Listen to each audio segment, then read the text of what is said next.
Bonjour à tous. Et ce soir, nous sommes réunis pour le parashat Tazria Metzora. Une paracha qui est longue, pas seulement longue, mais c'est une paracha dans laquelle il y a énormément de lois. Sauf que c'est une paracha qu'on peut définir en une seule grande catégorie. Tout ce qui nous parle et tout ce qui est en rapport avec la lèpre, le lépreux. Pourquoi le lépreux? Quelle était la cause du lépreux? Quel était le problème du lépreux? Comment il a obtenu cette maladie? Est-ce que c'était vraiment une maladie matérielle? Est-ce que c'était une maladie spirituelle? Quelle est la cause? Et surtout, ce qu'on va voir ce soir ensemble, c'est la force qu'ont les mots. Torah nous dit, la fameuse phrase que les mots peuvent tuer, les mots peuvent faire vivre. Quelle est la force mystique que les mots ont en général sur la vie de chacun d'entre nous? Et pour ça, on va commencer. Les mots, oui. Les bons comme les mauvais. On va d'abord commencer avec le point négatif, puisque ça c'est qu'on appelle ça le point principal de ce qu'on voit dans la paracha. Et après on verra bien sûr avec le point positif.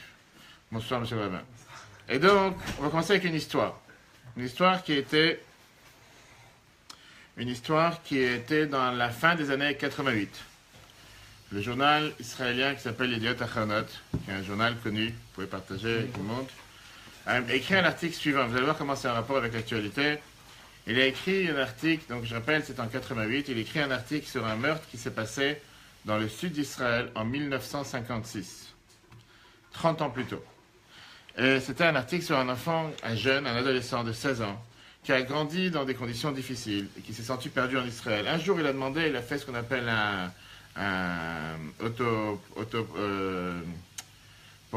autostop, merci, autostop pour pouvoir être amené d'un endroit à l'autre.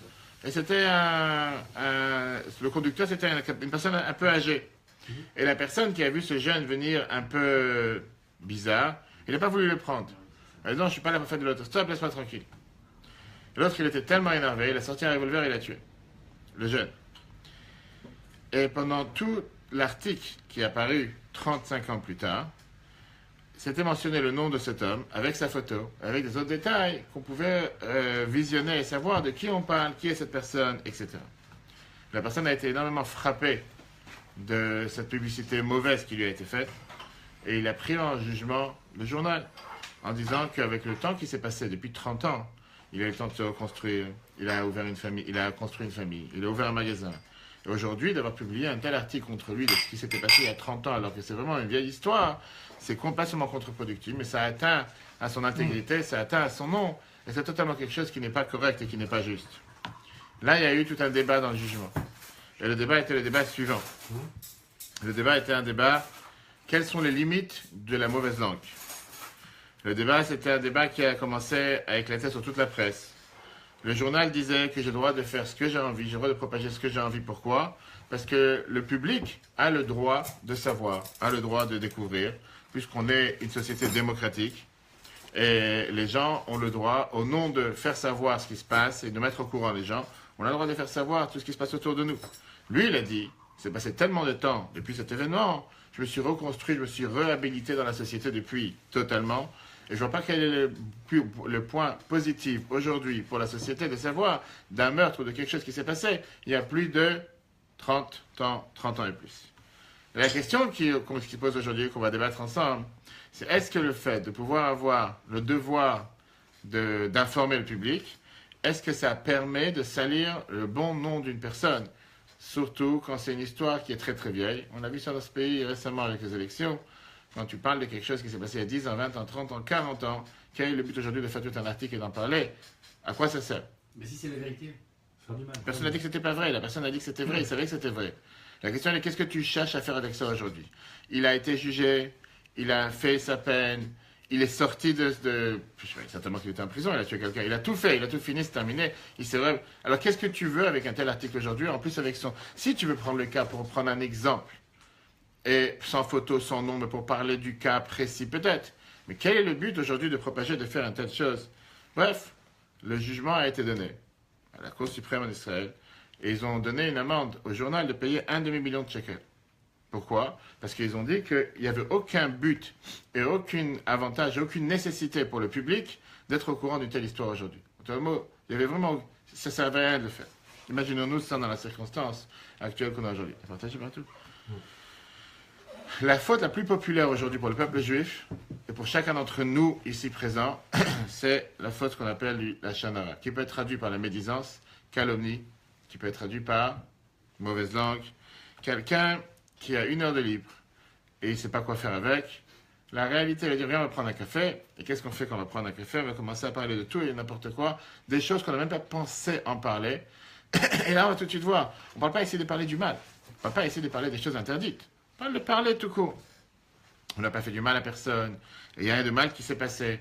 Et d'ailleurs, c'est ce que l'Agmara nous dit. L'Agmara, Baba Batra, numéro 1, tu notes. Baba Batra, on n'a pas dans le texte, d'accord, mais en oral, Baba Batra, 164b. L'Agmara, elle te dit que la shanara, c'est un péché qu'une personne fait tous les jours. Adam, Nirshal, Babecholem, que tu veuilles ou pas, sans réfléchir, sans le vouloir, c'est ce qui se passe. Néanmoins, on va voir comment dans le débat ce soir, la Torah donne une énorme importance aux mots que tu fais sortir de la bouche. 2 parachiotes entières, cette semaine, ils sont lus en une seule fois. La Torah nous parle de plaie de la lèpre, et les Chachamim nous disent que la lèpre était venue sur la faute de la shanara, la faute du vaudor. De la mauvaise langue, pardon. Fameuse histoire qui est racontée avec des chassidim qui étaient une fois assis dans un auberge en train de discuter le repas du soir. Et comme tous ceux qui craignent Dieu, ils ont commencé à réfléchir d'abord chez la cuisinière. Est-ce que la viande est cachée? Est-ce que les plats sont cachés? Est-ce qu'elle a fait prélever la challah? Est-ce qu'elle n'a pas cuisiné par un ange? Bref, tous les détails. Et après, ils ont commencé à amener du vin. Et quand il y a eu du vin sur la table, elle a commencé à parler. On commence à parler, on commence à raconter, on commence à papoter, comme on va tout de suite voir. Et une des personnes qui était dans la cuisine s'est levée et a dit, je ne comprends pas, vous faites tellement attention à ce que vous rentrez dans la bouche. Est-ce que vous faites aussi attention à ce que vous sortez de la bouche? Pas si simple que ça. Ok, et donc aujourd'hui on va voir ce cours particulier. Question? Est-ce qu'on va voir la nuance aussi entre informer dans l'utilité de ne pas faire d'aller-route à la 100%. On ne peut pas tout voir sur un cours d'1 heure, c'est presque impossible. Mais c'est sûr que ça c'est quelque chose qui est totalement différent. On va y arriver. Par contre, la première des choses qu'on va voir ensemble, c'est le fait de se rappeler, ce qu'on va voir, c'est la force de la parole. Et savoir quel impact la parole elle a sur notre vie. Et on va voir que c'est pas comme les gens s'imaginent, Mazal Tov, pas comme les gens s'imaginent que la parole c'est juste des simples paroles, on n'a rien dit, j'ai rien fait, c'est rien de spécial. On va voir que la bouche en général, ça a un impact beaucoup plus important et beaucoup plus fort de ce qu'on peut s'imaginer, soit pour le bien et soit pour le mal. Commençons avec première Gemara. Gemara Erkin, page 15b. La Gemara vient de dire la chose suivante, numéro 1. Quand les varav chez la dame, tiens, tout le monde a des feuilles. Quand les varav chez la dame, tous les membres de l'homme que j'ai créé, Skoufim, ils sont debout.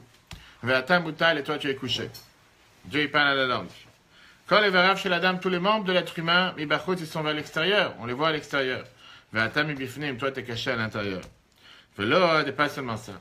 Sheikafti lecha, je t'ai mis, je t'ai placé 2 barrières. L'achsom pour te fermer, pour te museler, si on peut dire. Première, achat shel etzem, une que c'est un os, les dents. Achat shel basar et une de chair, sifta et sfataim, les lèvres. Maïten lecha mayosif lach lachon remiya, la fameuse phrase que David Amelach, le roi David, dit, qu'est-ce que je peux faire de plus pour protéger ce membre? Ça, c'est ce que la Gemara, elle vient, elle te dit comme quoi Dieu, il s'étonne et il dit, j'ai tout fait pour faire en sorte que tu ne causes pas de tort. Et c'est le membre du corps qui cause le plus de tort. Alors, c'est vrai que si on analyse ensemble, qu'est-ce que représente la plaie, la lèpre? On voit que la lèpre, elle atteignait la personne de l'étape la plus lointaine à l'étape la plus proche. D'abord, ça commençait avec la maison. Après, elle se rapprochait aux habits, et après, elle se rapprochait au corps de la personne. Les symboles de comment on reconnaissait s'il y avait une lèpre ou pas, c'est toute la paracha, on n'a pas le temps de voir tous les détails, mais on va les voir sur un pied, comme on dit. Quelqu'un, il se lève le matin, il voit une tache sur les murs de la maison. Si c'était une tache qui était rouge, ou bien une tache vert foncé, il doit appeler le Cohen, c'était le médecin général, SOS médecin, qui vient et qui... Un Cohen ou le Un Cohen, et qui vient et qui regarde la plaie. Si il voit que fait partie de la lèpre, de la plaie de la lèpre, il devait fermer la maison 7 jours. Tu vas en vacances pendant 7 jours. Après ça, il vient et regarde 7 jours plus tard. Si la plaie elle commence à disparaître, elle devient beaucoup plus claire, alors on pouvait gratter pour plus laisser de traces, et la maison était pure. Mais si la plaie elle est restée, et surtout si elle s'est agrandie, s'est dispatchée encore plus, à ce moment-là, il fallait fermer la maison encore 7 jours. Si ça reste, il fallait casser les briques. enlever les briques. Imagine-toi que tu as ici une tâche, enlever la brique est juste en plein milieu. Je ne sais pas comment il faisait, mais en tout cas, c'est ce qu'il devait faire. Et à la place, il devait mettre de nouvelles briques, de nouvelles pierres, et refaire avec du ciment. On refait un neuf. C'est comme si je te dis, si tu as aujourd'hui des tâches d'humidité, etc. Exactement, c'est ce qu'on est en train de voir, oui. Les murs de la maison, oui. Il y a une différence entre la lèpre et des taches de moisissure Alors, juste ce que j'ai regardé, ça ressemble à ce qu'on connaît aujourd'hui, les taches de moisissure. Mais les taches de moisissure, c'est à la surface, c'est pas à l'intérieur. Alors, regarde, tu vas enlever les briques. Donc là, on se disait, peut-être c'est une lèpre qui touche cette pierre. On enlève cette pierre, on change la pierre. Et on mettait du nouveau ciment. Si malheureusement la plaie revenait sur les nouvelles briques, ça veut dire que la maison, il faut totalement la casser. Ça, c'était l'étape numéro 1. Mais ça, c'est la première étape. On va à l'étape suivante. Si maintenant la lèpre se dispatche un peu plus, arriver sur les habits. Pareil, tache rouge. Imagine-toi, tu as une chemise blanche. Et pour rien, tu as tout d'un coup une tache rouge ou une tache vert foncé. Si la tache ne partait pas, et surtout si la tache s'est répandue, il fallait brûler l'habit. Imagine-toi, tu as un costume, tu as payé quelque chose de très très cher, brûle l'habit, tu peux rien faire. C'est pas tu mets de côté, tu mets à la machine à laver. Tu brûles l'habit. Il n'y a rien à garder. Pendant quand même 7 jours, tu vérifies. Alors, il y a différents détails. Rapide. La dernière étape, une fois que c'est passé par la maison, c'est passé par les habits, et la personne ne s'est pas guérie, en 2 mots, on va tout de suite voir quoi et comment, ça passait à la personne lui-même. Tu viens de découvrir sur ta main une tache blanche. Des fois, on voit des gens qui ont des taches de javel ou des taches, c'est pas juste à la lèpre, mais qui est une tache qui est de grandeur d'un petit pois. C'est pas énorme. Il devait appeler le Cohen devait regarder. Et le Cohen, il voit, est-ce que les poils qu'il y avait sur cette tache, ils sont aussi blancs? Et si l'aspect de cette lèpre, ou la plaie, on va dire, de ce bouton, ou la plaie de cette tache, est-ce que les poils, ils sont enfoncés dans la peau, ou ils sont par l'extérieur? Je ne vais pas entrer dans tous les détails. Et à ce moment-là, la personne est considérée comme un lépreux. Mais c'est pas fini. Disons qu'il est considéré un Metzora, un lépreux. Là, il devait commencer tout un processus de réhabilitation dans la société normale. Qui veut dire, il devait sortir de chez lui, être totalement excommunié en dehors de toute la communauté, en dehors de la ville, en dehors du pays où il habite, et sur toute la route. Pendant qu'il allait vers ce chemin, vers cette destination, il devait crier et dire sur lui-même, je suis impur, je suis impur, je suis impur. Imagine-toi, tu lui sors dans la rue, tu dis, je suis une saleté, je vaux rien, etc., etc. Et une fois qu'il arrivait là-bas, il devait se comporter avec toutes les lois de deuil, imaginables et possibles. Il n'a pas le droit de se couper les cheveux, il n'a pas le droit de changer ses habits, etc., etc. Ça, c'est le numéro 2. Regardons le chiffre 2. Chiffre 2, bonsoir. Vayikra, la paracha de cette semaine, chapitre 13. Adam qui est Beor Bessaro, quelqu'un, quand il a dans la peau de sa chair, c'est sa part à différentes couleurs, différents niveaux de taches blanches. Vous voyez l'Aaron à Cohen, vous voyez la même chose à Aaron, la Chad Banav à Kohanim, vous voyez ses enfants, les Kohanim. Dis bonjour quand même. Vera, Cohen est un nègre Beor Abassar, et le Cohen a vu la tache sur sa chair. Mais c'est un nègre à Fachlavan, et ça c'est devenu blanc. Et là, comme tous les détails qu'on vient de voir, il devait enlever ses habits, il devait pas couper ses cheveux, et il devait être assis en dehors de toute la communauté. Ok. Juste un truc, peut-être que tu vas le dire après. Vas-y. Je sais pas si tu l'as déjà dit avant. Vas-y. Pourquoi la lèpre elle arrive? On n'a pas encore vu. On n'a pas encore vu. La Torah ne te dit pas d'abord quelle est la base, pourquoi elle vient cette lèpre. Pourquoi elle vient cette lèpre? D'où ça vient d'abord? Et qu'est-ce que c'est cette lèpre? Est-ce que c'est une maladie naturelle, comme n'importe quelle lèpre que des fois les docteurs mentionnent, qui vient à cause d'un problème d'hygiène, qui vient des fois un problème d'une saleté, que quelqu'un peut-être... Alors, tu vas dire l'hygiène pour le corps, peut-être l'hygiène pour les habits, l'hygiène pour la maison, ou bien on parle ici d'une maladie spirituelle, une maladie qui est totalement pas dans la possibilité d'un humain de l'attraper, ou d'être contagieux, de que ça soit contagieux avec quelqu'un d'autre, un autre membre qui est dans la famille. Et ça venait seulement expliquer une maladie naturelle de la peau. En 2 mots, c'est quelque chose qui est... En 2 mots, ça se développait comment, cette maladie spirituelle? Parce que tu as une tache sur la peau. C'est pas que tu as mangé quelque chose de tordu, c'est pas que tu as mangé quelque chose de pas frais, c'est pas que tu as fait quelque chose qu'il fallait pas, et tout d'un coup, tu te retrouves le matin ou l'après-midi, tu as une tache blanche. C'est quelque chose qui est pas normal. Il n'y a aucun docteur qui va t'inventer, je ne sais pas d'où ça sort. Qu'est-ce que disent les commentateurs? La majorité des commentateurs viennent et te disent que la lèpre, c'était une maladie spirituelle, qui n'a aucun contact avec la lèpre connue aujourd'hui. Les preuves sont, d'abord, on va voir ensemble ce soir 4 preuves. Première preuve, les symboles que la Torah nous parle par rapport à comment savoir si c'était la lèpre ou pas, aucun docteur les connaît. Comment ça venait, qu'est-ce que c'est cette tache, le docteur ne peut pas te l'écrire. Deuxièmement, on voit que le lépreux n'allait pas voir le docteur, il allait voir un Cohen. Quel rapport? Un Cohen, il ne connaît rien de la médecine, il allait voir un Cohen. Troisièmement, ça arrivait d'abord sur les tâches de la maison, après les habits. Ça te montre clairement qu'on ne parle pas ici du mal. Tu n'as pas aujourd'hui entendu d'une maladie qui passe des murs de la maison à tes habits et de tes habits à ton corps. Ça n'existe pas. Aucune maladie dans 2017 qui passe, c'est quelqu'un qui a la varicelle, qui a la rougeole, qu'est-ce que tu veux, des maladies de boutons ou quoi que ce soit, c'est pas passé sur les habits et c'est pas passé sur les murs de la maison non plus. Quatrièmement, en règle générale, quelqu'un qui est malade avec un problème hygiénique ou qui a peut-être touché quelque chose qu'il ne fallait pas toucher, il doit changer ses habits. Et là, la Torah te dit qu'il pas seulement qu'il ne devait pas les changer, il devait les garder pendant les 7 jours. Donc si ça aurait été un problème matériel, il n'aurait pas dû devoir garder ses habits, il aurait dû les changer. Ça, c'est ce que nous dit notre cher Or HaChaim, Rabbi Chaim Ben Attar du Maroc. Regardons le chiffre 3. Atzara, je dis depuis le départ en français, la lèpre, c'est quelque chose de naturel. Et en règle générale, c'est comme un pu ou quelque chose qu'il y a sur le corps, ou comme une tache de quelque chose qui a moisi ou quelque chose qui a gonflé. Et en règle générale, la médecine naturelle aurait dû dire de faire certaines choses pour le guérir. Et là, quand cette lèpre elle s'abat sur la personne, tu aurais pu penser un instant que c'est une lèpre naturelle. Et viens, Dieu, il te dit tout à fait le contraire. Tu dois t'enfermer dans un coin, tu dois t'enfermer tout seul, tu dois être totalement séparé de tout le monde. Tu n'as pas le droit de couper les cheveux, tu n'as pas le droit de changer ses habits. Et ça, c'est ce qui est, comme on dit le Or HaChaim, tout à fait le contraire de ce qu'on aurait dû faire en termes de médecine naturelle à un tel problème. Et au contraire, quand quelqu'un il a un problème, qu'il a attrapé un microbe ou quoi que ce soit, on lui dit va te laver, va changer les habits pour se détacher de ce microbe. Et là, la Torah lui dit garde tout ce que tu as, change surtout pas et reste avec. On est bien obligé de dire qu'on ne parle pas du tout d'une maladie matérielle, on parle ici d'une maladie spirituelle. Question? Alors d'où ça vient?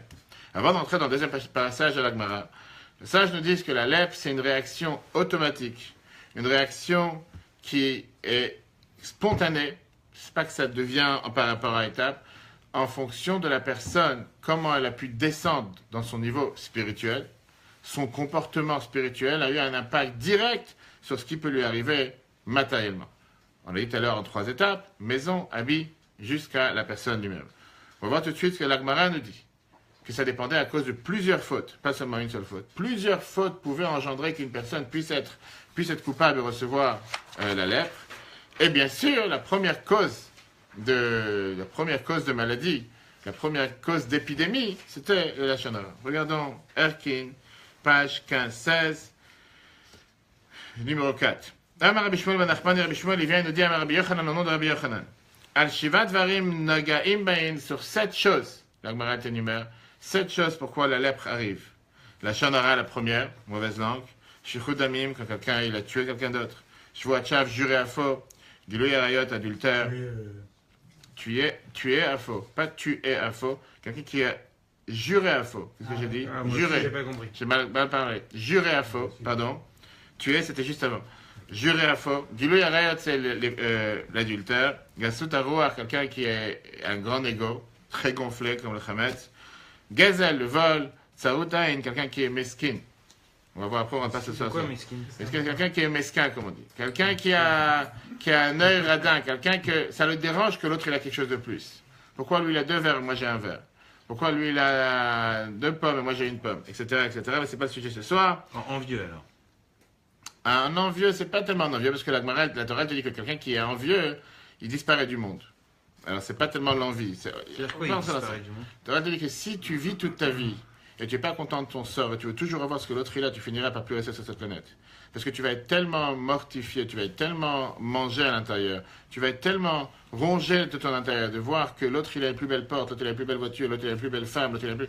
qu'à la fin, toute ta vie, c'est tout ce que j'ai ne vaut rien. Et à la fin, tu te suicides, puisque tu aurais la parenthèse à faire. Tu sais que ces jours-ci, on est en train d'apprendre la Gemara Sota.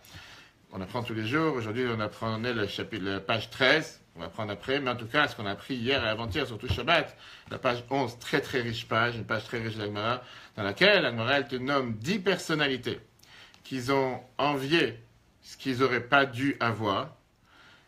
Et la Gemara te dit que tous ces gens-là, puisqu'ils ont voulu avoir quelque chose que ce n'était pas pour eux, ce qu'ils ont voulu, ils n'ont pas reçu, et ce qu'ils avaient, ils ont perdu. Et de là, la Gemara te déduit comme quoi, dans la vie de tous les jours, pas seulement il faut être content de ce qu'on a, mais il faut surtout pas vouloir se dire qu'il faut absolument que je reçoive ce que l'autre il a. Et la Gemara te donne ici beaucoup de cas très riches, avec des personnalités qu'on a vues dans la Torah, dont le fameux Haman qu'on a vu récemment. en disant qu'Aman était celui qui avait tout ce qu'il voulait pour lui, il lui manquait absolument rien, il avait tous les pouvoirs, tout l'argent, tout le royaume, tout ce qu'il voulait, il avait vraiment tout ce qu'il voulait lui appartenait. La seule chose que Dieu lui a dit, que la seule chose qui lui manquait, c'était qu'il y a un juif qui est sur le coin du palais qui ne se prosterne pas à lui. Et quand il arrive devant sa femme Zeresh, qui est aussi maudite que lui, il lui dit quoi? Et tout ce que j'ai ne vaut rien, alors qu'il a tout sur la planète. Il a le tampon du roi qui, sur un coup de tête, il peut tuer tout un peuple. Et c'est ce qu'il a fait, c'est ce qu'il voulait faire.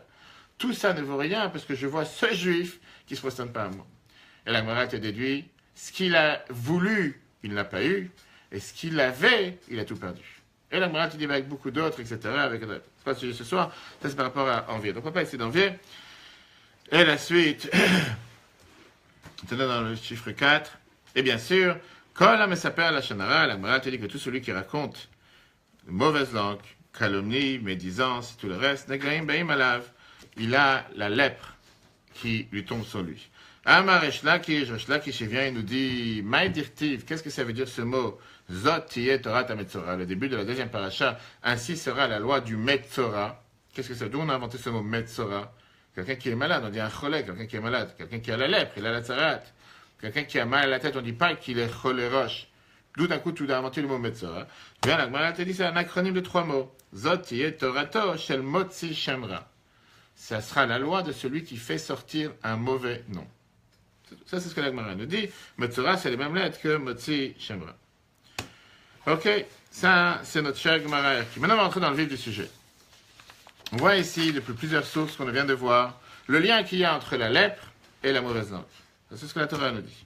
La Torah elle-même nous a raconté 2 histoires de mauvaise langue, qui ne sont pas du tout mauvaise langue, mais la Torah elle les propose, elle nous les montre comme si c'est quelque chose de mauvaise langue, avec la lèpre.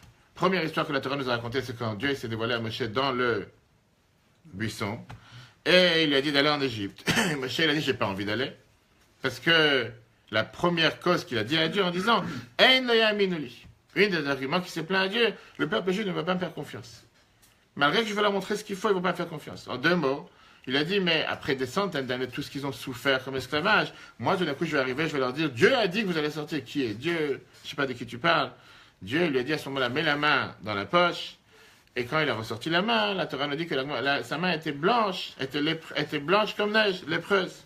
Pourquoi? Parce qu'il a parlé d'une mauvaise langue sur le peuple juif, en disant qu'ils ne vont pas faire confiance en Dieu. Deuxième histoire que la Torah nous raconte, c'est bien sûr l'histoire avec Myriam. Une fois, elle a dévoilé que Moshe, il n'est plus avec sa femme, il n'a plus des rapports convenables entre mari et femme.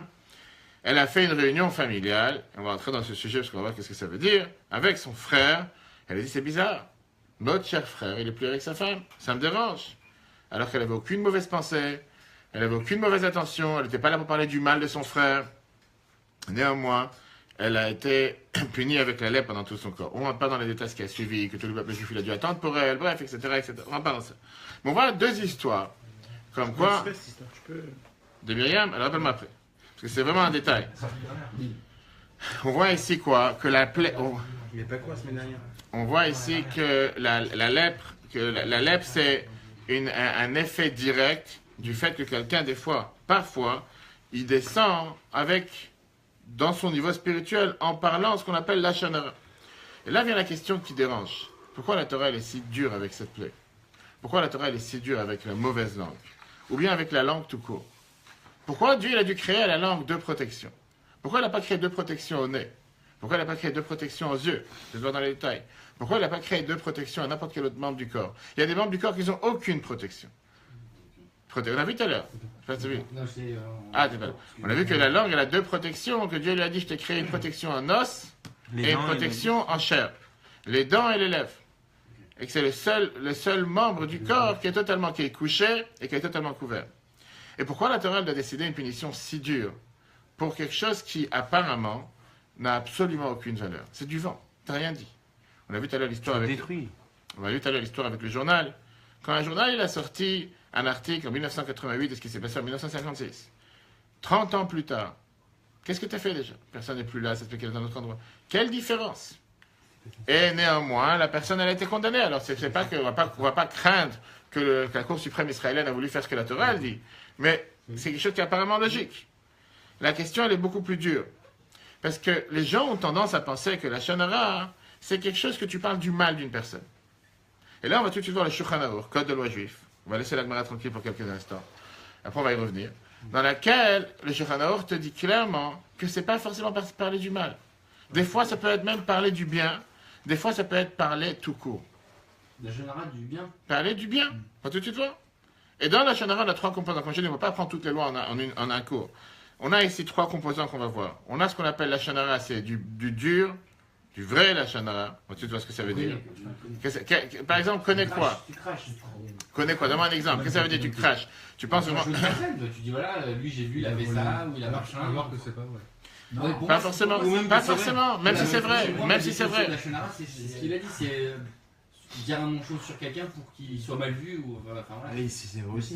Tu es parti manger Shabbat. Tu es parti manger Shabbat. Ça dépend. Tu es parti manger Shabbat chez ta belle-sœur, chez ton beau-frère, ou va savoir chez qui. Mais j'ai dit à tout le monde, Non, j'ai dit, ah, justement, pour que tu vas dans l'extrême. Tu reviens à la maison avec ta femme. Et tu es en train de lui dire dans la route, t'as vu quel gâteau elle a fait? Qu'est-ce que tu as dit de bien et qu'est-ce que tu as dit de mal? Ça se peut que tu as voulu dire. Ça dépend de la donation. Ça se peut que tu as. Ou bien elle Ça sait. dépend de la Attends une donation seconde. de ta phrase. Ou bien elle sait. Ou bien elle sait cuisiner. Ou bien tu veux dire, pourquoi tu fais pas un gâteau pareil pour moi? Ou bien tu cherches à montrer que le gâteau il avait un problème. Et on avance. Et toi, tu as posé une question toute bête. Tu as vu quel gâteau elle a fait? Tout court. Et j'allais dire plus que ça. Tu n'avais même pas une arrière-pensée. Non, c'est simple. Tu reviens à la maison. Tu as vu ce gâteau? J'aurais pu dire, j'ai jamais vu un gâteau si beau. Et j'ai pas le droit de dire. Quoi, et moi? Exact, on arrive. Pourquoi je te dis, c'est quoi la suite de la discussion? Quand tu rentres dans le scénario, et pourquoi quand je te fais quelque chose, t'es jamais content? Pourquoi moi, quand je l'ai fait, j'ai jamais remarqué? Ah, c'est parce que c'est elle qui l'a fait, t'étais content. Moi, je te fais exactement la même chose, tu dis jamais rien. Et tu avances, hein? Faut pas parler, voilà. Tu vas voir, tu rigoles, c'est ce que tout de suite, c'est la morale, c'est le journal qui te dit. Que des paroles oui, le problème, c'est pas l'utiliser, c'est mettre en pratique. On va arriver, tout de suite. Viens, le Shulchan Aruch, et te dit la chose suivante. Donc, tu as trois choses, les trois composants. Premier composant, c'est la Shonara pure et dure. On voit ce que ça veut dire. Et ça ne veut pas forcément dire du mensonge, ou ça ne veut pas forcément dire du mal. Après, on a ce qu'on appelle de la poussière, je traduis le mot, la poussière de la Shonara, du vent, c'est presque, on va dire, c'est comme la poudre, c'est, on va dire, la crème sur le gâteau. Exemple. On va rentrer, on va voir les exemples. Et après, on a ce qu'on appelle colporté. Qu'est-ce que ça veut dire colporté? C'est que quelqu'un va dire, t'as vu l'un, t'as vu l'autre. Encore une fois, tu dis pas mal. T'as vu, il est parti en vacances. Et alors, il est parti en vacances. Et où tu vas en arriver? On va y arriver. Ça, pour le coup, c'est pas de la Shonara. J'ai pas dit, c'est la troisième partie. On va tout de suite voir. On va y arriver. C'est de l'envie, ça. Shulchan Aruch, Tu tentes. Shulchan Aruch, Siman, Kuf Nun Vav. Shulchan Aruch, Siman, Kuf Nun Vav. Regardez le chiffre 5, chapitre 156, chapitre 10. Shulchan Aruch te dit la chose suivante. Qu'est-ce que ça veut dire quand tu dis le tel arachil ba'amecha, t'as pas d'avoir un colporteur dans ton peuple, quelqu'un qui va. Tu vois, ça c'est du pur la Shonara. Pourquoi tu dis? Qu'est-ce que ça veut dire? Là, tu ne vas pas parler du mal, tu ne vas pas avoir quelqu'un qui va colporter dans ton peuple. Et Zéorachil, c'est quoi ça? Zé, c'est quelqu'un chez Toen, Varim, Volech, Mizel, Zé. C'est quelqu'un qui dit un argument et qui va de l'un à l'autre. Veomer, et il dit, Kar vekar amapli, c'est comme ça que l'autre il m'a dit. Kar vekar shamati, c'est comme ça que j'ai entendu sur l'autre. Afalpi shehu emet, même si c'est vrai. Ve'einam gvarim shel gnai klal, et c'est pas du tout quelque chose que tu pensais un instant dire du mal de la personne. Et par exemple, Zéovat, t'as vu, lui il va déménager. Zé machlif avodat, t'as vu, lui il change de travail. Zé motzieta, il a dit, mais betasef, t'as vu, lui à quelle heure il a enlevé ses enfants de l'école aujourd'hui, etc., etc. On n'a pas fini. Tout à l'heure, on a dit, la Gemara te dit comme quoi chacun fait ses péchés tous les jours. Bonsoir, bienvenue, vous pouvez vous asseoir avec nous, hein. Faites comme chez vous. Vous pouvez vous asseoir ensemble. Ça ne dérange pas, avec plaisir. On a vu tout à l'heure que la Gemara te dit comme quoi chacun, c'est pourquoi c'est pas une blague. Toi, c'est une blague. Sérieux? Pourquoi pas? Pourquoi se gêner? On a vu tout à l'heure, la Gemara te dit comme quoi chacun fait ce péché ou fait cette erreur tous les jours. Volontairement ou involontairement. Mais c'est pas pour ça qu'on doit avoir peur et commencer à trembler. On est humain, voilà. Et à partir du moment que tu ouvres ta bouche, automatiquement, tu es amené à faire quelque chose qu'il ne fallait pas faire. Tu vois, par exemple, on dit c'est une blague, on va arriver. Deuxièmement, Bichlal, là, dans cette discussion de la Shonara, dans ce détail de la Shonara, le chiffre 6, la Shulchan Aruch, il te dit, Vehu, par exemple, Amesaper, Bignou, travers quelqu'un qui raconte du mal de son ami. Un Fapi Shamer Emet, même s'il dit la vérité. Je ne peux pas le sentir. Tu sais, je ne peux pas le sentir. parce qu'il fait telle et telle chose. On va tout de suite voir que tu as des fois des gens qui tournent dans les synagogues, les personnes qui m'écoutent, je dis pas de nom, mais dans chaque communauté, tu as quelqu'un qui est ce qu'on appelle l'aimant. C'est-à-dire un aimant, c'est quelqu'un qui est là, on dirait qu'il attrape toutes les ordures et qui doit aller d'une personne à l'autre, dire t'as vu l'un, t'as vu l'autre, t'as vu ce qu'il a dit. Du matin jusqu'au soir. On dit Dieu il a fait en sorte. Dieu il a fait en sorte que dans chaque endroit où tu vas, tu auras toujours quelqu'un qui va être là pour mettre un détail, un point. Il y a une chaise derrière, non?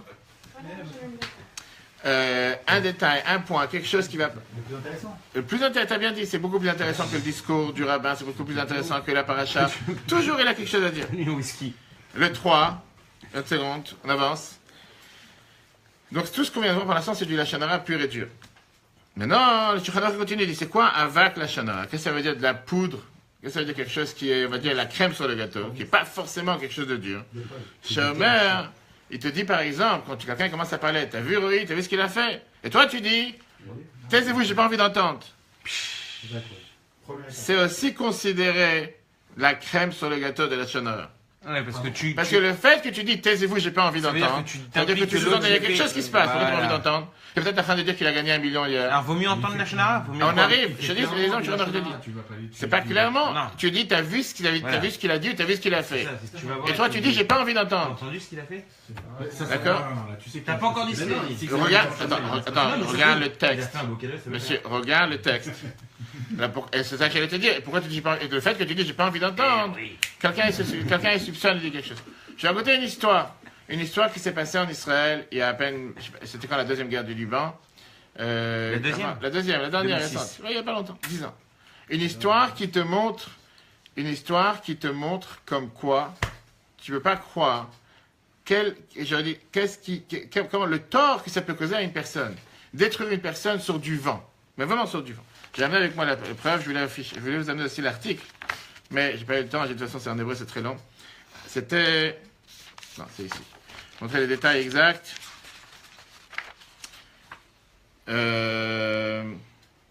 Oui. Je vais te dire tout de suite les détails. Ok, sinon je n'ai pas les détails ici, je vais dire en oral. Ça, on verra après. Les détails, c'est quoi? C'était qu'il y avait le journal israélien. Ah, c'est ici, on verra après. Non, je pensais que c'était un autre. Ok, on verra après. Comme quoi, des fois, quelqu'un qui est de passage et qui entend une discussion entre deux personnes, et il a entendu un mot de ce qu'ils ont dit.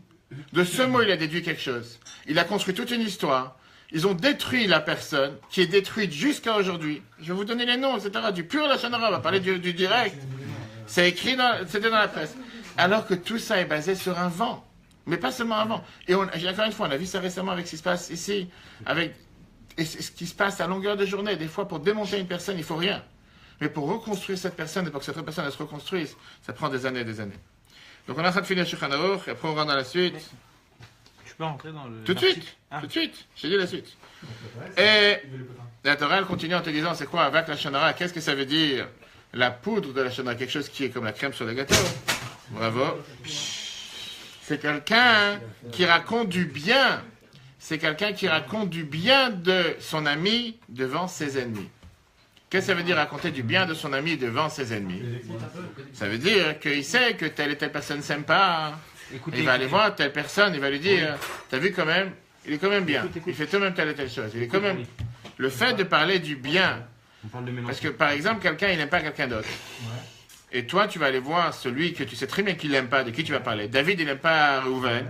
Et tu vas aller voir Reuven, ou tu vas aller voir David. Tu vas lui dire, tu sais, Reuven, qu'est-ce que tu vas lui parler? C'est quelqu'un qu'il n'aime pas. Pour parler shalom. Même si c'est Ok, pour faire la paix. Alors, pour faire la paix, c'est différent. Il y a des autres manières comment parler. On va y arriver. Non, Qu'est-ce que tu entraînes? Qu'est-ce que tu entraînes? Tu entraînes chez son... Oh, il s'appelle Big Noto, parce que dès que tu le réveilles, l'autre, tu as lancé une pique, comme on dit, et dit, ah, tu vas parler de lui, tu vas voir ce que je veux dire, etc., etc. Ok. Bref, en 2 mots, si on fait la synthèse de tout ça, comme je dis, on ne peut pas prendre toute la loi ce soir en un instant, mais si on fait la synthèse de tout ça, on voit que la Torah t'interdit de parler de la vie d'autrui. Mais c'est pas seulement parler de la vie d'autrui, parler de la vie de quelqu'un d'autre. De quoi je me mets? Laisse la personne vivre tout court. Et il y a... On va y arriver. Il y a des gens que toute leur mode de fonction, tout ce qu'ils font sur Terre, toute leur raison d'être et raison de vivre, c'est de parler d'autres. C'est ce qu'on appelle, c'est des boîtes à microbes, ou c'est des boîtes, je sais pas, des sacs poubelles. On peut pas les appeler de tous les noms. Et malheureusement, on en connaît. et des gens qui peuvent avoir de très longues barbes et qui peuvent avoir une apparence religieuse et que toute leur raison d'être, c'est de parler de l'un et parler de l'autre et passer d'un et passer d'un autre. Et ça, c'est toute leur vie. C'est pas tout le monde. Je suis d'accord avec Charlie. Je suis d'accord. On vient de voir Pirkei Avot ce Shabbat. La fameuse phrase, si tu as écouté la vidéo de dimanche de 4 minutes, je suis sûr que tu l'as écoutée, dans laquelle, dans la vidéo de Pirkei Avot, la fameuse phrase que le Mishnah nous dit, parmi les centaines de milliers de phrases qu'on a pu choisir, que la base et la clé pour quelqu'un d'intelligent, c'est fermer sa bouche. C'est Yag le Chochma Shtika, qui veut dire, si tu veux être sauvé, de quoi on fait tous un certain degré. Alors, encore une fois, c'est pas parce que tout le monde fait une erreur que ça veut dire qu'il faut le faire. C'est pour ça qu'on a la paracha de cette semaine. Il y a différents niveaux. Il y en a qui font Tu parles de quelqu'un qui est exposé. C'est différent, quelqu'un qui est connu, machin. Alors, à plus forte raison, tu dois faire attention. Non, mais c'est là, tu donnes ton avis sur quelqu'un qui est connu ou qui est agité. Alors, il y a des manières comment le faire, il y a des moyens comment le faire devant la personne, pas devant la personne. Encore une fois, tu veux La parler. shonara, ça marche sur les goy. C'est un. La shonara, ça marche sur les goy. On va pas rentrer dans ce sujet maintenant, surtout qu'on est en live. On vous répondra après sur les bonnes questions. Qu'est-ce que je te disais? Le problème, il est que tu veux parler d'un problème. Parlons clair, on est dans une synagogue, il y a le président de la synagogue qui s'appelle tel et tel. On peut dire, un sujet, peu importe. Pourquoi ne pas parler tous ensemble, devant la personne, devant tout le monde? On a tel problème, voilà ce qui se passe. Je sais pas, il y a des enfants qui font du bruit, le kidouche, comment on appelle ça, la dame route, elle n'est pas assez cuite, ou il y a ça qui, je sais pas, va savoir, chacun il a son problème, mais parle ensemble. Qu'est-ce que tu as besoin de parler derrière le dos d'une personne? Et que la personne va venir après dire, c'est pas ce qu'il a dit, et il va rajouter un peu, soit des épices, soit du poivre, soit du sel, et après l'autre il dit, mais c'est pas vraiment, et ça en fait tout un monde. C'est la vie, oui, c'est la vie que les gens ils se tuent sur la route, avance. Il y a une phrase que la Gemara te dit, monsieur le rabbin, il y a une phrase, Normalement, aujourd'hui, on serait tous lépreux. Il y a une phrase que la Gemara dit, que la Torah n'a pas été faite pour les idiots. Atu b'shuv teneh askilan. Une phrase que la Gemara répond sans arrêt. La Torah n'est pas faite pour les idiots. Et le cours non plus. En tout cas, on revient à ce sujet qui est que d'après la halakha, on n'a pas le droit de parler de la vie de quelqu'un d'autre. Tu n'as pas le droit de parler de la vie d'un autre, du travail d'un autre. Parce que si jamais, dans l'histoire que tu vas raconter, tu vas parler du mal de l'autre, c'est la shonara. Si c'est pas du mal, c'est du colportage. C'est juste parler. Ça s'appelle papoter pour parler. Raconter pour... Encore une fois, comme toi, ce que tu dis, c'est différent. Tu veux améliorer une situation, tu veux changer une situation, tu veux faire évoluer quelque chose. Mais en règle générale, on va dire 80% des gens qui vont boire un café, pour parler quoi? Pour parler de quoi? La robe de l'autre, la veste de l'autre, la manière...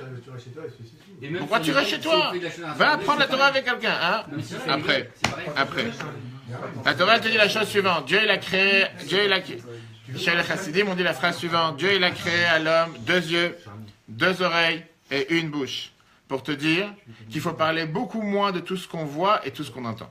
Et ce que j'ai l'habitude de dire à la majorité des couples, dont récemment 2-3 couples qui m'ont appelé avec des problèmes de couple, ça arrive, des tensions, etc., que dans le couple, pour pouvoir maintenir le shalom bayit, la paix dans le couple, il faut savoir être sourd, aveugle et surtout muet. Tu n'es pas obligé d'ouvrir ta bouche sur chaque chose. Tu n'es pas obligé de donner une réflexion sur chaque chose. Tu n'es pas obligé de dire ce que tu penses sur chaque chose. Pas à chaque fois tu dois tirer une remarque. Pas sur chaque chose tu dois dire qu'est-ce que tu penses et comment ça aurait dû être fait. Et qu'est-ce que tu as rien dire, c'est pas grave. La Gemara continue en te disant, la Gemara Yoma, je ne sais pas si tu as compté, on en tient déjà à la 5e Gemara. La Gemara elle vient, elle te dit, d'où on sait, ça va plus que ça. Qui te dit que qu'est-ce que je t'ai dit hier, tu as le droit de raconter à quelqu'un d'autre? Qui te dit que qu'est-ce que je t'ai parlé hier au téléphone? On ne parle pas maintenant des secrets médicaux ou des secrets quand quelqu'un pose une question à un rave, que par la force des choses, on n'a pas le droit d'en parler à un autre. Et malheureusement, des gens qui des fois ils se font avoir parce qu'ils pensent parler à quelqu'un de confiance. Et demain, ils savent que toute la rue ou toute la ville ou tout le monde est au courant. On ne parle pas maintenant des questions intimes, on ne parle pas des questions de couple ou des questions du travail. Juste une question, tu as posé une question. Qui t'a permis d'aller dire à un autre, telle et telle personne m'a raconté telle et telle chose, m'a demandé telle et telle question? C'est 100% interdit, on va tout de suite voir. Dieu lui-même s'interdit une chose pareille dans la Torah. Si on ne parle pas maintenant de parler mal ou parler bien, parler tout court, je t'ai parlé un mot. Avec quel droit tu t'es permis de prendre ce mot et le raconter à une deuxième personne? Si je t'ai pas dit d'aller le raconter, avec quel droit tu te permets de le faire? Regardons ce que la Torah te dit. La Gemara Yoma, page 4b pour monsieur. Oui. D'où tu sais, Minaïn, c'est pas dans votre texte, c'est ici chez moi. D'où on sait que quelqu'un qui dit quelque chose à son ami, qu'il n'a pas le droit de le raconter jusqu'à ce que son ami lui dise, tu peux le raconter si j'ai envie. Mais c'est pas le contraire. Pourquoi c'est pas le contraire? C'est l'ami qui doit dire, ne le raconte pas. Mais non, justement, la Torah te dit c'est une règle générale. Tout ce que je te dis, c'est pour toi. Et ça reste que chez toi. que ce soit ma femme, que ce soit mon mari, que ce soit un ami, ce que je te parle à toi, je ne l'ai pas parlé en public. Et si j'aurais voulu que le public le sache, je l'aurais dit à tout le monde. Je te l'ai dit à toi, c'est pour toi, c'est pas pour personne d'autre. Je termine la phrase que l'Agmara dit. L'Agmara Yoma. L'Agmara Yoma, elle te dit la chose suivante. D'où on sait que quelqu'un, quand il parle, c'est une règle dans Shulchan Aruch. D'où on sait que quand quelqu'un il parle à son ami, il n'a pas le droit de le dire à quelqu'un d'autre jusqu'à ce qu'il lui dit va et dis-le.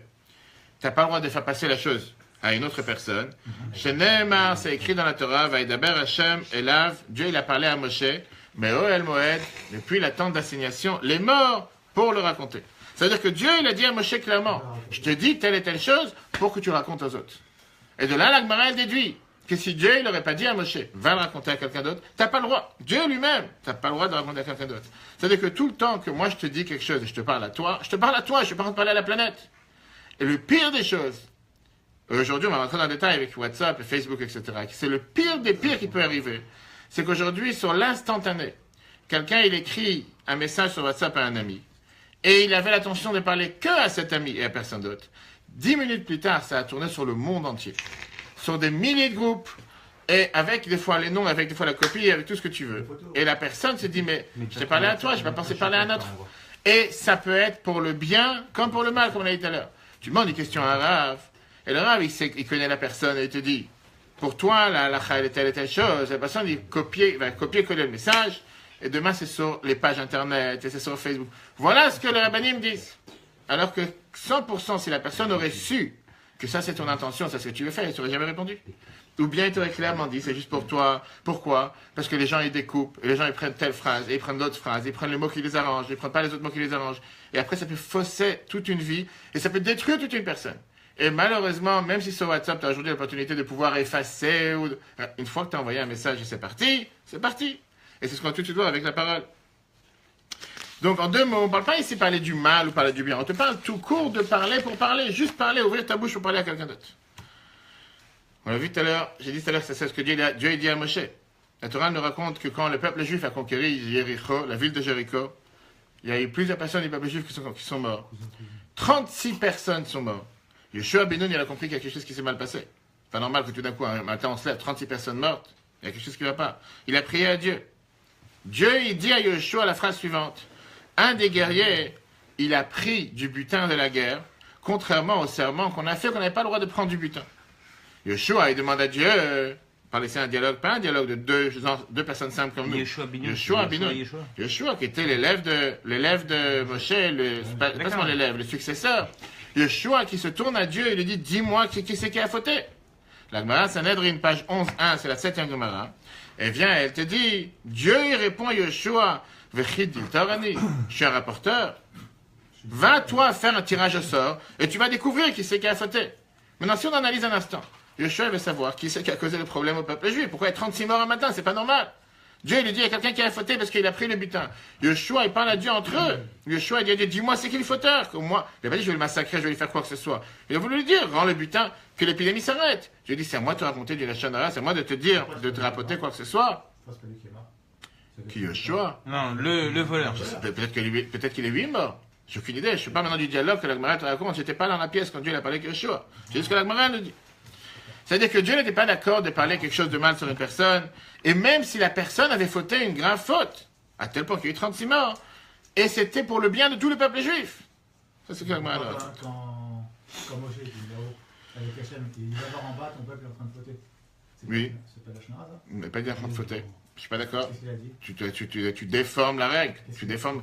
Il lui a dit l'air, je traduis les mots, l'air raide, descend d'ici, qui shichet amcha, parce que ton peuple il est en train de détruire. Traduction. C'est pas de la Shnara. C'est un peu la Shonara. Pourquoi? Tu vois ton fils en train de traverser la route, tu vas pas dire regarde ton fils en train de bouger, en train de traverser, c'est la Shonara. En plus, quand il dit parler de ton peuple, il parlait de Abraham. Ça, c'est un autre détail, on va pas de ça. Mais encore une fois, cette histoire de Yeshua, c'est un épisode. Bien sûr que quand tu dois réprimander quelqu'un, comme la Torah te dit, tu n'as pas le droit d'être quand tu dois dire à quelqu'un que c'est interdit, c'est mal, tu dois dire clairement. C'est un réprimande, là. Pourquoi un réprimande? Oui, je n'ai pas dit le contraire, mais c'est ce que la Torah te raconte. Tu as une question, écris à la Gemara Sanhedrin, page 11.1, demande-leur pourquoi ils ont raconté telle histoire. La question principale qui nous laisse perplexes, c'est pourquoi la Shonara c'est tellement grave, jusqu'à ce que ça a tellement d'interdiction, et surtout la punition qui est dégradante pour la maison. Imagine-toi que tu rentres chez quelqu'un ce soir, on va donner un cours ce soir chez quelqu'un, tu vois une tache rouge sur l'homme. Tu as tout de suite compris que la personne, il a un problème. La semaine d'après, tu viens, tu vois qu'il y a une brique qui manque. Imaginons-nous dans le temps du temps. Tu vois tout de suite qu'il y a quelque chose qui va, il y a quelque chose qui va pas. Et le lendemain, tu vois, la personne, elle vient d'acheter une maison. Elle a pris un prêt pour 15 ans. Le lendemain, elle vient et voit que la maison, ça n'a rien marché. Il faut casser toute la maison. C'est qu'est-ce que t'as fait? Qu'est-ce qui s'est passé? Et tu es obligé de dire, j'ai eu la lèpre dans la maison. C'est pas juste t'as pris un habit que t'as brûlé. À l'époque, combien d'habits ils avaient déjà? T'invites personne déjà. T'invites Ça fait personne. partie du vidéo. Les gens, ils sont au courant. Exactement, c'était par rapport à la Mais personne. déjà, Pourquoi il y a c'est même pas un dur? problème de t'invites personne, tu dois te barrer de la maison pendant 7 jours, c'est ce que t'as dit. Oui, mais tu vois, après que la maison elle a été cassée, on dit que si c'est après ça s'est pas arrangé, il fallait casser la maison. Tu passes dans la rue, tu vois la maison de ton ami qui s'est cassée, tu dis qu'est-ce qui se passe? T'as rapport avec la maison maintenant. Donc tout seul, déjà, Elle a vidé la Quel maison. rapport avec vidant, pas vidé, pas Donc, vidé? cette Tu histoire veux de facilement casser. Je Alors, vais pas dire contre, tu veux facilement vider la maison. Pour l'impureté, je te parle. Oui. Mais cette histoire de lèpre, déjà, juste cette histoire de lèpre, de maison qu'il faut casser, etc., ça pousse la chenard. Pourquoi ça Bah, je pousse? sais pas, moi je passe devant la maison d'un pote à moi, je vois qu'il manque une brique. Tout de suite. Bah tu réfléchis. WhatsApp, t'as vu la maison de Mais à machin l'époque, il n'y avait pas WhatsApp. Ok. Là maintenant, l'histoire que je vais vous raconter tout à l'heure, une histoire qui s'est passée en 2006. Écoutez bien parce que c'est un exemple Non, non, flagrant. t'as pas raconté déjà l'article. Laissez maintenant, tout de suite. Un exemple flagrant de quelque chose qui te montre c'est ça, oui. comment avec une simple parole de quelqu'un qui a sous-entendu une discussion qu'il n'aurait pas dû entendre. Quand deux personnes sont en train de parler, ils sont en train de parler avec toi. Qu'est-ce que tu écoutes par derrière? Et des fois, tu n'es même pas en train d'écouter. Tu fais comme si tu as écouté.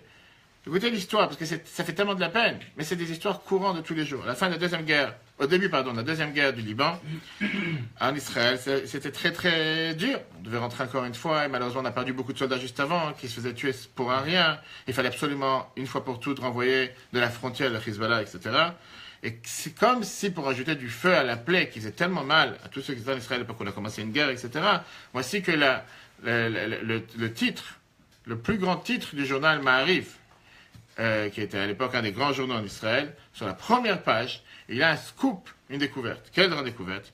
Il fait dans l'après-midi du 12 juillet, je vous lis le texte, le jour où ont été capturés, vous vous rappelez qu'il y a eu 2 soldats qui ont été pris en otage, Ouais, morts c'est parti malheureusement, Ehud Goldwasser et Eldad Regev, et le jour où a été déclenchée la deuxième guerre du Liban, le chef de l'état-major de Tzahal, le Ramatkal, il a levé le téléphone dans une banque Leumi à Dizengoff Center, il a demandé de vendre ses options qu'il a en banque, parce qu'il s'est dit que puisque la guerre commence, certainement que les actions elles vont descendre, il va perdre beaucoup d'argent, et donc il demande de vendre ses actions.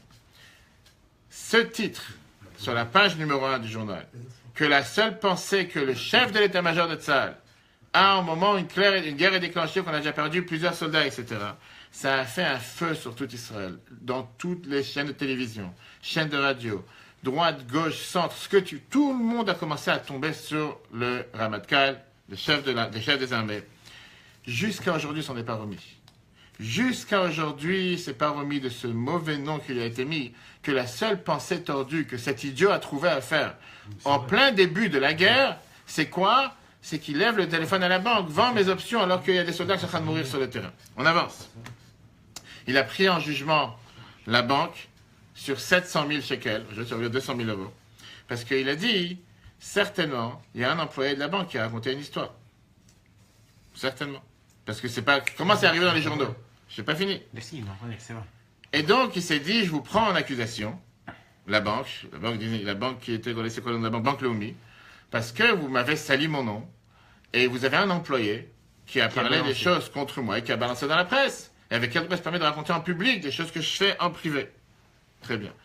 Le problème, c'est que le jugement a commencé à... Les meilleurs avocats d'Israël se sont mis sur cette affaire, parce qu'ils savaient qu'ils allaient faire beaucoup d'argent, et ils n'ont pas réussi à trouver un employé qui a raconté quoi que ce soit à un seul journal.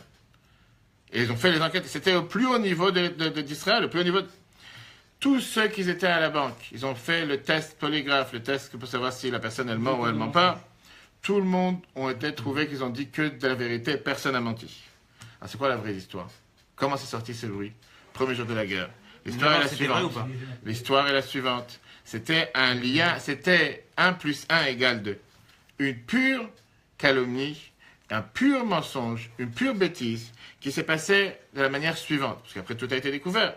Il y avait 2 banquières, 2 personnes qui travaillaient dans la banque, 2 personnes qui travaillaient à la banque, qui étaient en train de parler entre elles sur est-ce que le chef de l'armée, le chef de l'état-major de l'armée, est-ce qu'il a des valeurs éthiques et des valeurs morales par rapport au fait que les soldats ils sont en train de rentrer, ils sont en train de se faire tuer, qu'il leur manquait comment on appelle ça, des gilets pare-balles, et tout ce qu'on sait ce qui s'est passé avec David Lotzenberger. Au même moment, il y a un client de la banque qui est de l'autre côté du comptoir, qui entend ces deux personnes à la banque en train de parler entre elles sur les valeurs éthiques et morales du chef d'état-major. Il sort de la banque, il appelle le journal, et il dit au journal, j'ai un scoop. Voilà, il a monté l'histoire. Et il dit, voilà ce que le chef de l'état-major de Tzahal vient de faire. Ni il a fait une chose pareille, ni il a pensé un instant à faire une chose pareille, ni c'était dans son intention. Mais pendant des jours, je me rappelle, c'est pas il y a longtemps, il y a 10 ans, je peux montrer, je voulais vous amener les articles, si vous voulez le lien internet. Combien d'articles, jour après jour, le tort, ça lui a causé jusqu'à nos jours, c'est pas si long que ça, il y a 10 ans. Comme quoi, c'est quelqu'un qui c'est une telle saleté, il n'a pas honte, les soldats sont en train de se faire tuer, il pense qu'à ses biens, il pense qu'à ses options. Alors que tout ça, c'est parti du vent d'un simple idiot qui a entendu une mail. Rien de rien, absolument rien. Finalement, ça pas rencontré. Mais le problème, c'est quoi? Le problème, c'est que le journal, pourquoi? Le journal voulait absolument les descendre parce que c'était un chef d'état-major de droite, c'est un journal de gauche, je ne rentre pas maintenant dans les détails. Le problème, c'est pourquoi le journal avait fait des investigations. C'est comme ce qu'on a vécu ici récemment avec beaucoup de personnes. Quelle différence? Tu parles avec tellement de personnes et tu te dis, comment est-ce possible que sur une simple parole, tu peux détruire quelqu'un? Viens, le rabbi nous explique. Ça, c'est la gravité du Lachon Hara. Parce qu'un mot que tu sors de ta bouche, c'est une flèche que tu as envoyée dans l'endroit les plus lointains et ça tourne dans le monde entier. Tu racontes une histoire à quelqu'un. Et c'est comme si tu as parlé à la radio la plus publique du monde entier. Tu racontes une histoire à un, l'autre raconte à une deuxième, ça se rajoute, ça se développe. Et si c'était déjà apte au temps de nos sages, à tel point, comme j'ai dit dans les vidéos, celui qui a écouté les vidéos d'ailleurs, que le roi Hérode, qui a tué tous les sages de Yerushalayim, tous les Talmidei Chachamim de Yerushalayim, parce qu'il a eu peur qu'il allait prendre son pouvoir, c'est une très belle histoire, n'est-ce pas, pour maintenant, il a laissé un vivant qui l'a crevé les yeux, Baba Ben Bouta. Il est parti le voir parce qu'il ne voulait pas qu'il regarde et qu'il sache qui il est. Il est parti dans sa chambre et il lui a dit, dis-moi, qu'est-ce que tu en penses de ce Hérode, ce roi qui a tué tous les sages de Jérusalem? Et Baba Ben Bouta, qui était aveugle, il a dit, je ne peux pas parler du mal contre le roi. Il dit, mais ce roi, c'est pas un roi de chez vous. C'est un roi de parmi les non-juifs, c'est pas un roi juif. Il fait néanmoins, on ne peut pas parler. Après, il dit, mais on est entre nous ici, il n'y a personne qui écoute. Il lui a dit la fameuse phrase que Of Hashamayim Elichet Hakol, que les oiseaux du ciel vont faire passer le message. Tu penses qu'il passe? Hérode, il était tellement ici touché de se dire que j'arrive pas à sortir une mauvaise parole d'un sage. Il a dit, je regrette de ce que j'ai fait. Il dit, c'est moi Hérode, c'est moi qui ai tué tous les sages de Jérusalem. Comment je peux faire pour réparer le mal que j'ai fait? Et il lui a dit, donc on se Jérusalem, etc., etc. Mais le mal, malheureusement, avait déjà été fait. Ok. Et donc, comme j'ai dit tout à l'heure, aujourd'hui, c'est encore beaucoup plus grave quand on a cette technologie avec WhatsApp, avec Facebook, avec tout le reste, quand aujourd'hui, une simple phrase, un simple mot d'une seule personne peut être dispatché dans le monde entier en quelques secondes. Regardons le chiffre 7, Erkin, page 15, 8e Gemara de ce soir. Qu'est-ce qui est écrit Mavet v'chaim be'yad halashon? Pourquoi on te dit que la mort et la vie est dans la main de la langue? La Gemara demande V'chi yesh yad halashon? Est-ce que la main elle a une langue? Est-ce que la langue elle a une main?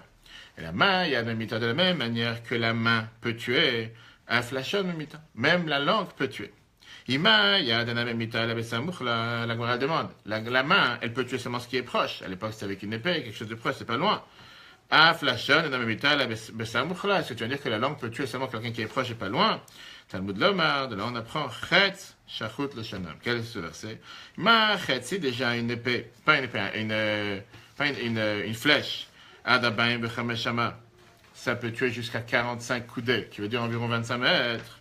Un flashon, est-ce que tu vas me dire que la langue peut tuer jusqu'à aussi 25 mètres? Bien, la Gemara te dit, Chatou Bashamaim Piem ou Shanam Tiala Baretz. Des fois, quelqu'un peut remplir sa bouche dans le ciel et la langue peut rouler sur la terre. À tel point, il n'y a pas de distance, il n'y a pas de limite. Alors, tout ce qu'on a dit jusqu'à présent, les gens ils s'imaginent que c'est forcément parler du mal. Forcément parler du mal, forcément dire des choses mal, forcément parler du mauvais, etc., etc. On va voir maintenant que la suite, ça se complique encore plus, parce que c'est pas seulement pas parler du mal, mais c'est parler tout court. Qu'est-ce que ça veut dire parler tout court? Parler des paroles qui n'ont pas de mal. Puisque au final, n'importe quelle parole ou n'importe quelle chose, on n'est pas en train de parler maintenant, il ne faut pas confondre ce que la Torah dit, qu'on a le droit de parler du bien de quelqu'un pour faire en sorte que les gens ils vont copier, que les gens ils vont imiter, que les gens vont avancer. Qui n'a tzofrim tarbe chachma. La Torah dit que la jalousie qu'il y a entre les sages, ça rajoute de l'intelligence, on débat et on avance. On ne va pas du tout dans ce point-là. Mais quand tu racontes une histoire sur quelqu'un, juste pour raconter une histoire sur quelqu'un, au final, tu réussis à faire que ça va lui causer du tort. Parce qu'il y a quelqu'un qui va pouvoir peut-être utiliser ce que tu lui as dit sur l'autre pour lui causer du tort. Un exemple, tu dis à quelqu'un, j'ai entendu que David ou Youssef ou je sais pas qui, il a envie d'acheter une voiture, il veut acheter cette maison, il veut prendre cet appartement. Là, tu te dis, je vais tout de suite aller voir mon ami, mon frère, ma soeur, qu'est-ce que je vais dire? Tiens, je sais qu'il y a un appartement qui est en vente, va appeler-toi l'autre d'abord. Et tu n'as rien dit de mal. Et comme ça, il va lui enlever, et comme ça, il va lui prendre. Ou bien tu dis, il y a une offre pour un hôtel, je sais qu'il y a un hôtel sympa, très très classe, mais ils ont 3 places qui restent. Et toi, tu pensais juste raconter une simple chose. La personne dit, 3 places, je vais tout de suite appeler quelqu'un d'autre. En attendant, tu appelles le lendemain pour réserver. Les places sont déjà prises. Par qui? Par quelqu'un que tu pensais pas à l'instant qu'il allait les prendre. Et sinon, tu l'aurais pas dit. Et t'as pas dit forcément du mal. Tu as juste raconté une histoire. Mais la personne peut utiliser ça pour te faire du mal. Il n'y a pas de la chambre. Les fameuses histoires qu'il a racontées. C'est ce que je cherche à dire. Ça, c'est ce qu'on appelle rechilut, colportage. Juste parler pour parler. Il y a une fameuse histoire qu'il a racontée avec quelqu'un qui était le colporteur de la ville, ou du quartier, ou de la communauté, qui a décidé de faire tchouva. Il est parti voir un rave, il lui a dit, comment je peux réparer mes actions que je viens de faire? Le rave, il lui a dit, prends un coussin avec des plumes, coupe le coussin avec un couteau, et éparpille les plumes par terre, et après ramasse tous les plumes dans le coussin. L'autre a dit, c'est si simple que ça d'effacer tout le mal que j'ai pu faire avec plaisir. Il est couru, il a pris un coussin, il a éparpillé les plumes. Mais malheureusement, les plumes, dès qu'il y a du vent, pas forcément il écoute. Il commence à partir dans tous les sens. Il n'arrive pas à ramasser toute la plume. Il vient revoir le rave. Il dit, je suis dégoûté, c'est quoi ce conseil que vous m'avez donné? J'ai pas réussi à réparer. Il lui a dit, écoute, les paroles que tu as parlé depuis des années sont parties dans tous les sens. Tu veux aujourd'hui réparer toutes ces paroles? C'est irréparable. Je ne peux pas réparer. Ils sont partis. Le mal, tu l'as causé, le tort, tu l'as fait. La suite. Il n'y a pas de réparation, ça?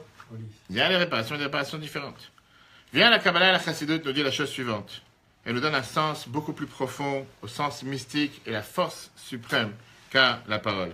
Et d'abord, avec une très belle histoire. Et ça, c'est une histoire du Tzemar Tzedek, pour comprendre qu'est-ce que ça veut dire la force de la parole. Quand on a voulu construire la synagogue du Tzemar Tzedek, qui était le 4e rabbi de Chabad en Russie, il a demandé à ses élèves, est-ce que vous voulez écouter une histoire ou des paroles de Torah? Comme les Chassidim, ils étaient déjà un peu fatigués, ils ont dit, on préfère avoir une histoire. Et le Tzemar Tzedek a raconté l'histoire suivante. Il y avait un juif pauvre qui avait l'habitude de louer une auberge d'un riche qui s'appelait Rabbi Yaakov. Et chaque année, il devait lui payer la totalité de la location de l'auberge. Mais comme c'était quelqu'un qui était pauvre, et pas forcément il avait de quoi payer, pas forcément qu'il y avait des gens qui louaient les chambres, il n'avait pas de quoi payer. Le riche, il a perdu sa patience et il a décidé de le jeter de la place, d'évacuer, expulser. Merci. Le pauvre, il savait que ce riche, c'est un disciple du Rougina, du tzaddik de Rougine. Il a dit, je vais aller voir son maître, je vais essayer de parler avec lui. Le maître a dit, j'arrive pas à croire. Mon élève, c'est comme ça qu'il se comporte. Il a dit, je t'en supplie, pardonne-lui la dette. Parce que t'as 100 roubles près, t'as 200 roubles près, c'est ça qui va te faire la différence. Oublie la dette. Le riche, il a dit, d'accord. Mais il a dit, écoute, ce qui a été jusqu'à aujourd'hui, je t'ai pardonné. Peut-être aujourd'hui, engage-toi à commencer à payer. Il dit, d'accord. Passe encore un temps, le pauvre, il n'arrive pas à payer. Encore une fois, le Rougina, il appelle le riche et il lui dit, écoute, je t'en supplie, pardonne-lui la dette. Il demande encore une promesse, à condition qu'à partir d'aujourd'hui, il commence à payer. Mais, arrive la 3e fois, le pauvre n'arrive pas à payer.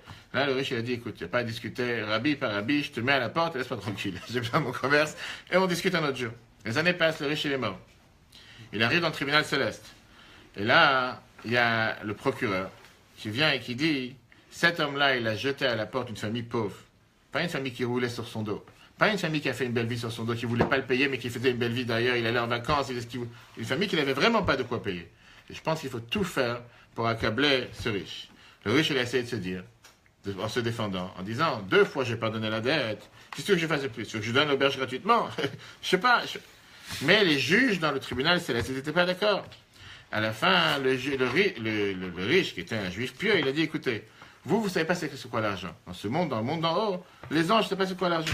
Moi, je demande que ceux qui vont te juger, ce soient des juges du monde d'en bas, qui comprennent c'est quoi l'argent.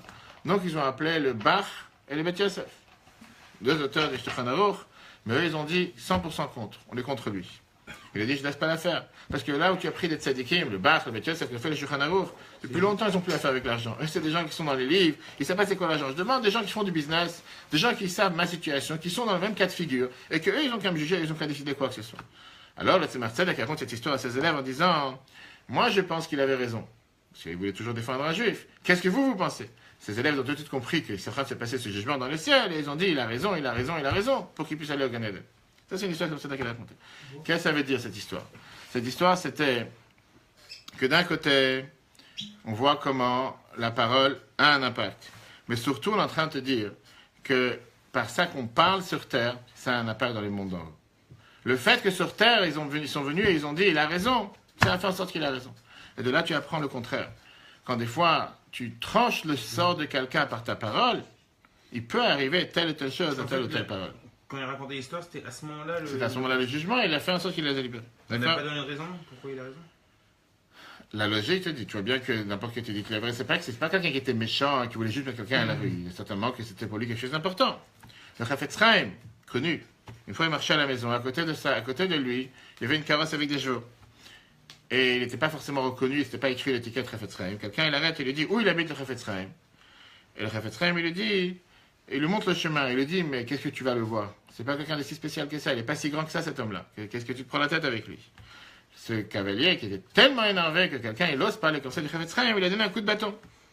Après ça, il va dans la ville, il va dans la direction, il voit celui qui est assis à la table, qu'il est parti voir. C'était la personne qui vient de taper il y a quelques minutes.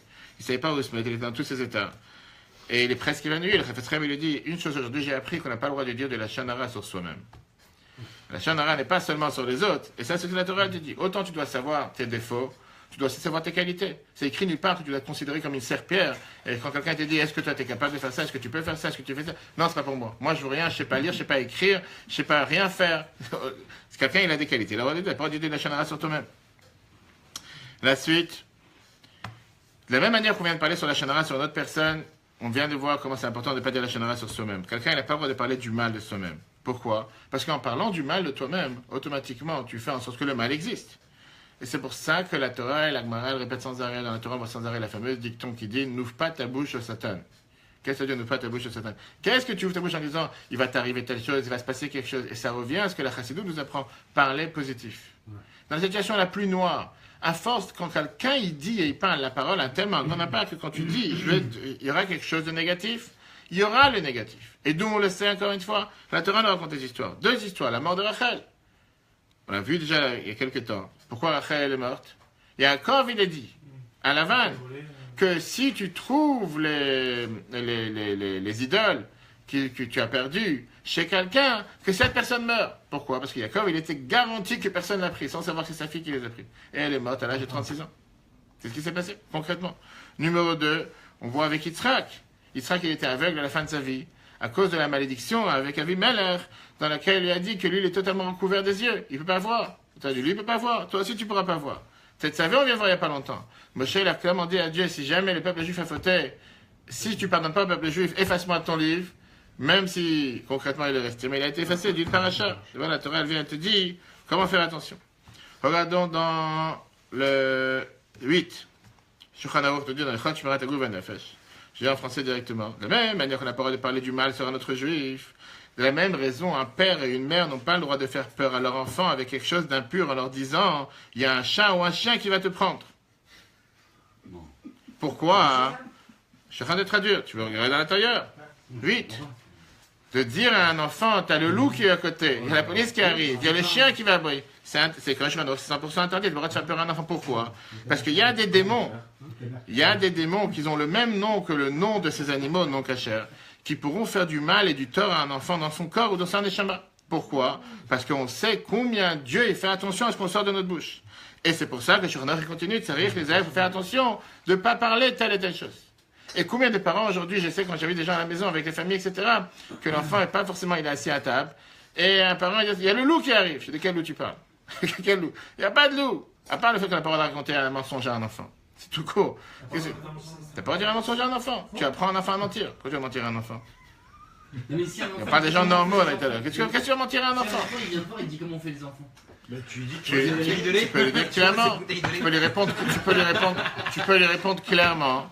Il y a certaines choses qu'aujourd'hui tu ne comprends pas quand je t'expliquerai. Mais si tu veux, je t'explique rapidement. Dieu, il a fait en sorte qu'il y a un homme et une femme qui sont ensemble. Et parce qu'ils sont ensemble, il y a un enfant qui arrive. Comment? Écoute, tu ne vas pas tout apprendre aujourd'hui. Il y a d'autres choses à apprendre avant. Avec le temps, tu vas comprendre. Alors, il faut dire la vérité. Qu'est-ce que je viens de dire? J'ai dit un mensonge? On t'a pas demandé de faire un film 3D. Tu as demandé une question. Tu as demandé de répondre. Qu'est-ce que tu as de répondre de manière la plus explicite? C'est la première chose que tu dois répondre. Viens le rabbi te dire, regardez dans Yom Yom. À Yom Yom, le 29 Tishri, le chiffre 9. Un des maîtres de la ville de Medjiboj, un des gens qui vivaient dans Medjiboj, qui est dans la ville du Baal Shem Tov, une fois il s'est battu avec son disciple à la synagogue. Et quand il était dans la synagogue, il lui a dit, si j'aurais eu les forces, je t'aurais déchiré comme un poisson. Qu'est-ce qu'il a voulu dire? Il a voulu rien dire. Pour lui, c'était une expression de dire, j'ai envie de va savoir. Le Baal Shem Tov, il a demandé à ses élèves de mettre les mains sur les épaules les uns sur les autres. Et on sait que le Baal Shem Tov avait réussi à faire en sorte qu'on pouvait monter dans les ciels une aliyat anshama, même du vivant d'une personne. Et tout d'un coup, les élèves, ils ont commencé à crier avec une énorme peur. Ils ont vu comment dans le monde d'en haut, il est en train de déchirer son ami comme un poisson. Et le Baal Shem Tov, il a voulu leur montrer que de n'importe quelle parole que quelqu'un il y a des conséquences. Des conséquences positives, comme ça peut être des conséquences négatives.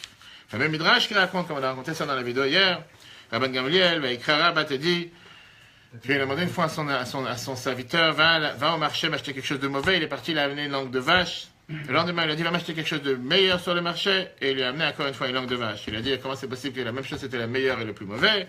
Il lui a dit, de là sort le bien, et de là sort le mal. Quand la langue est mauvaise, il n'y a pas plus pire que ça. Quand la langue est bonne, il n'y a pas plus pire que ça. Et donc, chaque fois, il n'y a pas meilleur que ça, exactement. Et donc, on voit que c'est pas forcément le mal.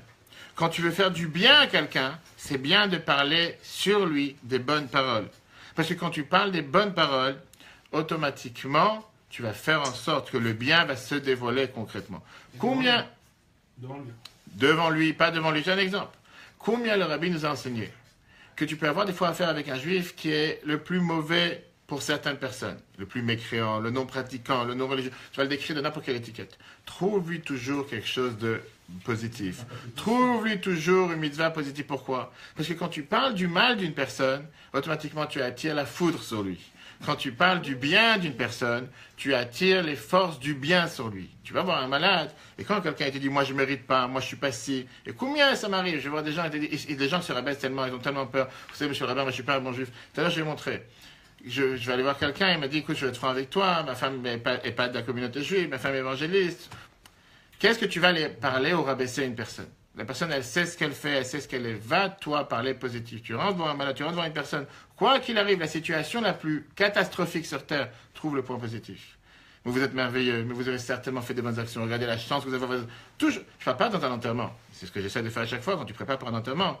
Combien, même une personne qui n'était pas connue, d'abord, il faut se renseigner sur la personne. Et toujours, on dit dans les livres, quand tu parles à l'enterrement d'une personne, toujours mentionner une mitzvah ou quelque chose qu'il a fait, parce que ça lui amène des forces positives. Même si c'est la personne la plus noire sur terre qui dit, j'arrive pas à trouver une mitzvah, il n'a jamais été dans la communauté, on n'a jamais entendu parler de lui, juste aujourd'hui. Trouve-lui quelque chose de positif. Appelez votre raison avec des vivants. Regardez ce qu'on voit ici. La Torah nous dit que quand tu parles du positif d'une personne, tu fais en sorte que la personne reçoit les forces positives et les évaluations positives. D'où on le sait. La paracha de Noach. Dans la paracha de Noach, dans le chiffre 10, en oral, la Torah te dit, voici les descendants de Noach. Noach était quelqu'un de pieux, était un tzaddik. Viens, Rashi te dit, c'est qui les descendants de Noach? C'est ses enfants. Pourquoi la Torah te dit, voici les descendants de Noach? Noach était un tzaddik, était quelqu'un de pieux. Rashi continue et il te dit, parce que quand tu mentionnes un tzaddik, il faut tout de suite, quelqu'un de pieux, il faut tout de suite le chapeau, il faut lui donner du mérite. En disant, Zecher tzaddik livracha, c'est la raison pourquoi quand on mentionne quelqu'un, on dit, Sruto yaganalen, que son mérite nous protège, que sa mémoire soit bénie. Toutes ces phrases qu'on dit dans la Torah sans arrêt. Le rabbi dit, mais ce n'est pas la première fois que la Torah parle de Noach, c'est la deuxième fois. On a déjà parlé de Noach la semaine dernière en disant qu'il a 500 ans, il vient d'avoir 3 enfants. Pourquoi là-bas la Torah ne parle pas de son bien? Juste maintenant, aujourd'hui, elle parle de son bien. Elle vient de se réveiller. Regarde ce que le rabbi répond. Le rabbi te dit comme ça. Pourquoi on doit mentionner du bien d'une personne pour lui donner des forces? Les bonnes paroles qu'on dit sur une personne, ça fait descendre le bien potentiel que la personne a emmagasiné dans le ciel, dans ce monde d'en bas. Et Noach, il en avait besoin, puisque maintenant il va aller dans la mission de sa vie pour construire cette fameuse arche qui a duré 120 ans. Pour se battre contre le monde qui va être totalement exterminé. Vient la Torah, lui donne des forces en lui disant, c'était quelqu'un de pieux. Alors qu'entre nous, on sait très bien, on aurait dit un peu de la chanara sur Noach, c'était pas le plus grand tzaddik sur terre. Mais la Torah vient te dire. Sur Terre, oui, au moment où il était là. Oui, mais tu vois bien que la Torah, à ce moment précis, elle dit que c'était un tzaddik. Alors que nous, aujourd'hui, avec du recul, on a eu Moshe, on a tous les deux, on sait qu'il était loin du compte. Très bien. On va prendre sur le Beth Yosef.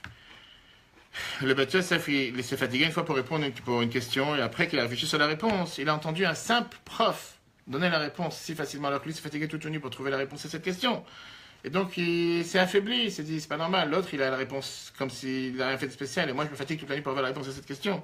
Le Harizal lui a dit que puisque toi, tu t'es fatigué sur la réponse, et tu l'as dit avec ta parole, avant de l'écrire, l'autre, il a pu la savoir de manière d'office, comme si sans fatigue. En deux mots, le fait que tu as déjà fait descendre ça sur terre, c'est déjà passé pour l'autre.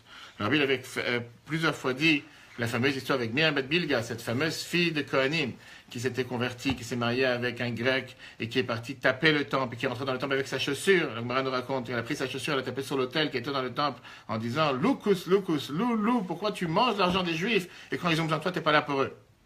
Et personne pour la défendre.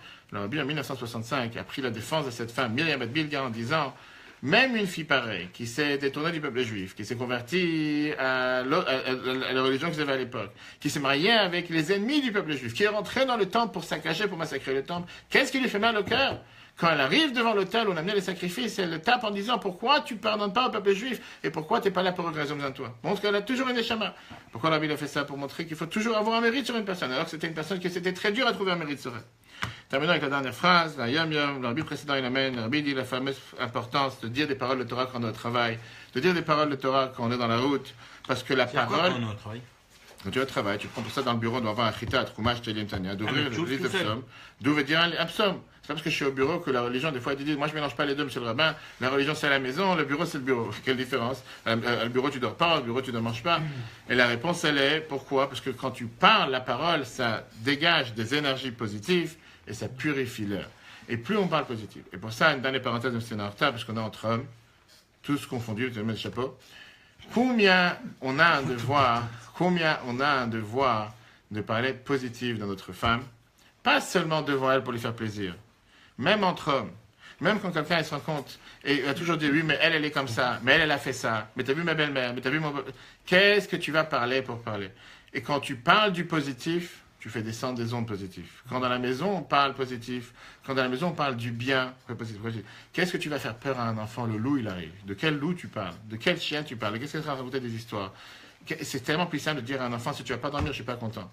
Qu'est-ce que tu veux dire? Si tu ne te fais pas maintenant à table, il y a un loup qui arrive. Et ça fait 10 fois que tu l'as dit, il n'a jamais vu le loup. Et il sait très bien que ça ne veut absolument rien dire.